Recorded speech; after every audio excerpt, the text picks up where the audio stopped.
Faced with these realities made clear by the fossil record, evolutionists directed all their attention to the claim that man evolved from ape-like creatures.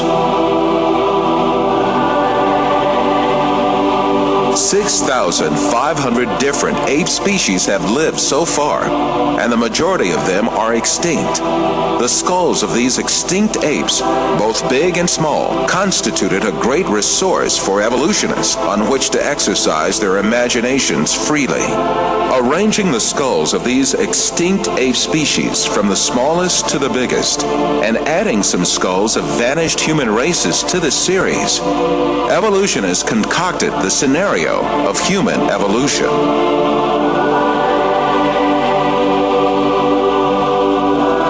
The most important role of this scenario is given to the extinct ape species called Australopithecus.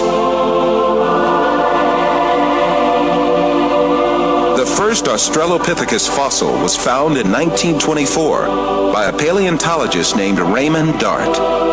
Since then, evolutionists argue that this ape species, the name of which means southern ape, is a man-like creature.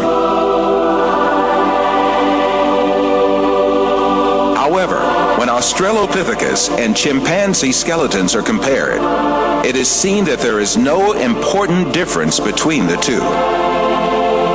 In the face of this fact, evolutionists hypothesized that Australopithecus walked upright on its 2 feet differently from other apes. However, two world-renowned anatomists, Lord Solly Zuckerman and Professor Charles Oxnard, refuted this allegation.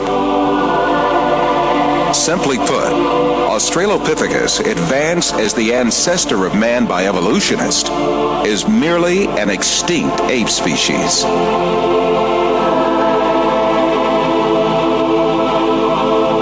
On the other hand, fossils that are included by evolutionists under imaginary classifications, such as Homo erectus, Homo ergaster, or Homo sapien archaic, in fact belong to different human races. When these fossils are inspected, it is seen that their skeletons are essentially the same as those of people living today. The only dissimilarities are a few structural differences in their skulls. But differences like these are to be found in different human races alive on Earth today.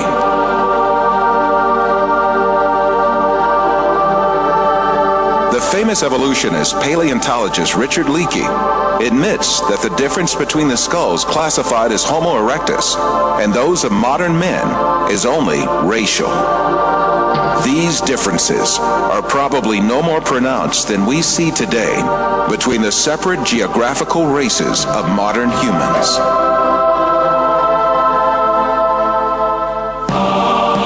The only defense left to evolutionists against all these scientific facts is just one thing: propaganda. The baseless scenario of the human evolution is imposed on the public by means of imaginary drawings that appear in evolutionist publications. In these drawings, creatures with hairy bodies and simian features are decked out with overtones of human-like motifs. The given impression is that these half-man, half-ape transitional forms did live once. From time to time, drawings that present snapshots from the social life of these creatures are made. These misleading drawings are introduced in a particular sequence to engrave the scenario of the human evolution on the subconscious of society. Even in the most famous scientific publications, there frequently appear such window dressings called reconstructions and imaginary family tree drawings made by their inspiration.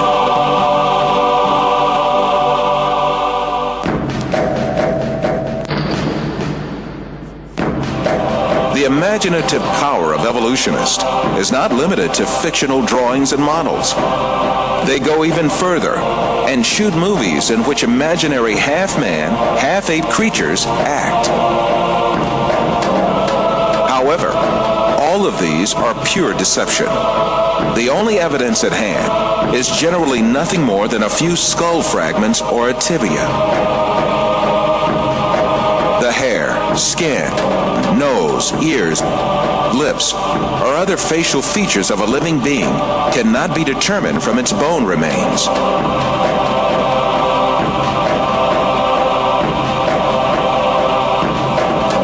Evolutionists shape these soft tissues, which leave no trace in the fossil, to suit the purposes of their theory, and produce imaginary reconstructions in their workshops.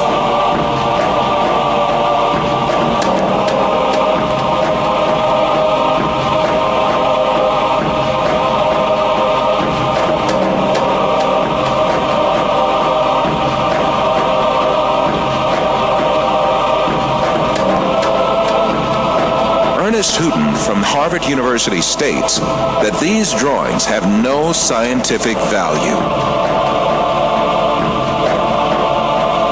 You can, with equal facility, model on a Neanderthaloid skull the features of a chimpanzee or the lineaments of a philosopher.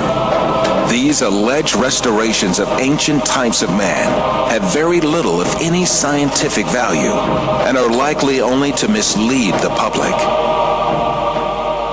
Evolutionists go so far in this subject that they can even invent very different faces for the same skull. The three entirely different reconstructions made for the fossil called Zinjanthropus is a famous example showing how persistent evolutionists are in producing these false masks. Evolutionists engage not only in drawing and modeling tricks, sometimes they commit deliberate forgeries. The most famous of these frauds is the Piltdown fossil, introduced in England in 1912 by an evolutionist named Charles Dawson. This fossil was presented as the most important transitional form between ape and man and was displayed in museums for more than 30 years. Experts who re-examined the fossil in 1949 discovered that it was a forgery that had been produced by attaching an orangutan's jaw to a human skull.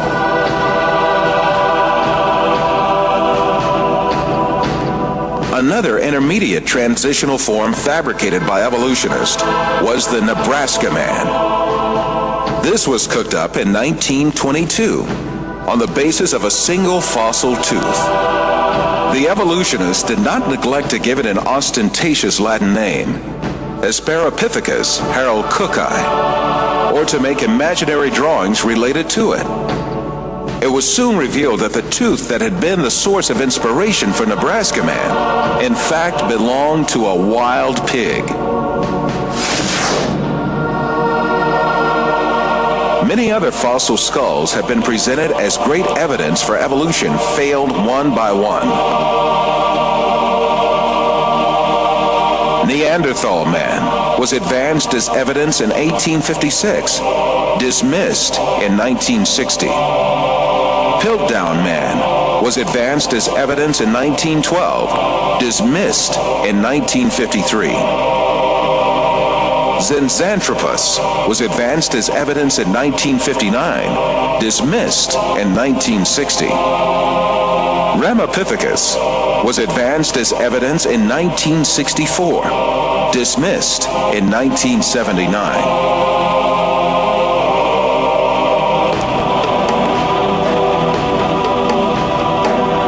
Despite all these facts, these skulls are still presented to the public through the media and in some evolutionist textbooks as if they were scientific facts. In many countries, an important part of the society supposes that evolution is a proven fact. A great deal of this so-called evidence of evolution, much of which has been dismissed by evolutionists themselves, is still presented to school children in their textbooks, where they are depicted as the ancestors of man.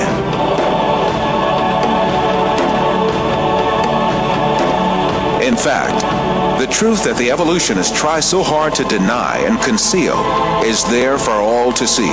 Species appeared all of a sudden and perfectly on the earth. That is, they were created. The divine creator, ruling over the whole of nature, created all kinds with their unique and perfect traits. The one and only God. He is the Lord of the heavens, the earth, and all that is between them.